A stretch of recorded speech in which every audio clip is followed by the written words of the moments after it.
పాకిస్తాన్తో సంబంధం ఉన్న గూఢచర్యం కేసులో జాతీయ దర్యాప్తు సంస్థ ఎన్ఐఏ దేశవ్యాప్తంగా 8 రాష్ట్రాల్లోని 15 ప్రదేశాలలో భారీ సోదాలు నిర్వహించింది.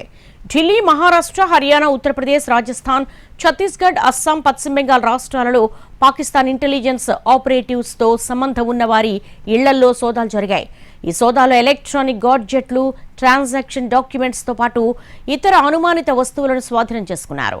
భారతదేశ వ్యతిరేక ఉగ్రవాద కుట్రలో భాగంగా పాకిస్తాన్ గూఢచర్య రాకెట్ కు సంబంధించిన ఆధారాల కోసం విస్తృతంగా పరిశీలిస్తున్నారు. అనుమానితులకు పాకిస్తాన్ కార్యకర్తలతో సంబంధాలున్నాయని తేలింది. భారతదేశంలో గూఢచర్య కార్యకలాపాలను నిర్వహించే వారికి ఆర్థిక మార్గాలుగా వ్యవహరించాలని తేలింది.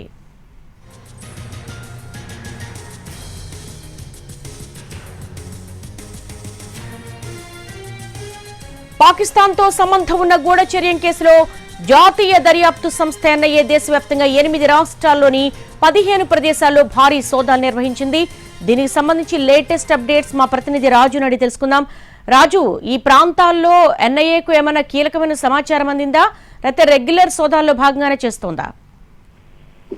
ఎస్ దేవి, ప్రస్తుతం ఉన్నటువంటి పరిస్థితుల్లో ఏదైతే పాకిస్తాన్ భారత్ల మధ్య నెలకొన్నటువంటి పరిస్థితులు కూడా చూసాము. ఆపరేషన్ సింధూర్ తర్వాత దేశంలో ఉన్నటువంటి స్పైస్ ఎవరున్నారు, పాకిస్తాన్ కోసం గూఢచర్యం చేస్తున్నటువంటి వాళ్ళు ఎవరున్నారనే దాని మీద ప్రస్తుతం ఫోకస్ పెట్టారు.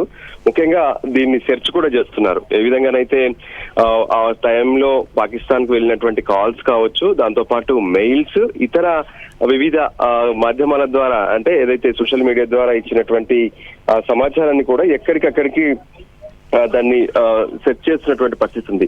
సో దాంట్లో భాగంగానే ఇప్పుడు ఏదైతే జ్యోతి మల్హోత్రాను అరెస్ట్ చేశారో, ఆమెతో పాటు మరికొంతమందిని కూడా ఇప్పటికే పోలీసులు అరెస్ట్ చేశారు. అయితే ఎన్ఐఏ ఏదైతే ఈ దేశవ్యాప్తంగా కొంతమంది పాకిస్తాన్ కోసం పనిచేస్తున్నారనే దానికి సంబంధించి ఇప్పటికే కొంత సమాచారం తెలుసుకున్నారు. సో వాళ్ళందరినీ కూడా ఐడెంటిఫై చేయడమే కాకుండా ఎవరెవరు ఏ విధంగా వాళ్ళకు హెల్ప్ చేస్తున్నారనే దాని మీద ఫోకస్ పెట్టినటువంటి పరిస్థితి కనిపిస్తుంది. అందులో భాగంగానే 15 ప్రదేశాల్లో ఏ విధంగానైతే 8 రాష్ట్రాల్లో ఎన్ఐఏ పెద్ద ఎత్తున సోదాలు నిర్వహించింది. వాళ్ళు ఇచ్చినటువంటి సమాచారం మేరకు ఢిల్లీ, మహారాష్ట్రలో కూడా ప్రత్యేకంగా ముంబైలో చేశారు. దాంతో పాటు హర్యానా, ఉత్తరప్రదేశ్, రాజస్థాన్, ఛత్తీస్గఢ్ లో కూడా సోదాలు నిర్వహించారు. ముఖ్యంగా ఏదైతే పాకిస్తాన్ కోసం 2023 నుంచి ఏదైతే అక్కడ ఉన్నటువంటి కొంతమంది, అంటే ఎవరైతే ఇంటెలిజెన్స్ డిపార్ట్మెంట్ లో పనిచేస్తున్నారో పాకిస్తాన్ లో, వాళ్ళతో వీళ్ళందరికీ కూడా సంబంధాలు ఉన్నాయని తెలుస్తుంది. అందుకోసమే పూర్తి స్థాయి సమాచారంతోనే ఎన్ఐఏ సోదాలు నిర్వహించింది. కీలకమైనటువంటి సమాచారాన్ని సేకరించడంతో పాటు ఇంకా ఎవరెవరు వీళ్ళకు సహకరించారు, ఎవరెవరితో టచ్ లో ఉన్నారు, ఏ రకంగా వీళ్ళను ట్రాక్ చేశారు అనే దాని మీద కూడా ప్రస్తుతం ఎన్ఐఏ పూర్తి స్థాయి ఫోకస్ పెట్టినటువంటి పరిస్థితి కనిపిస్తుంది. Devi. All right Raju, thank you.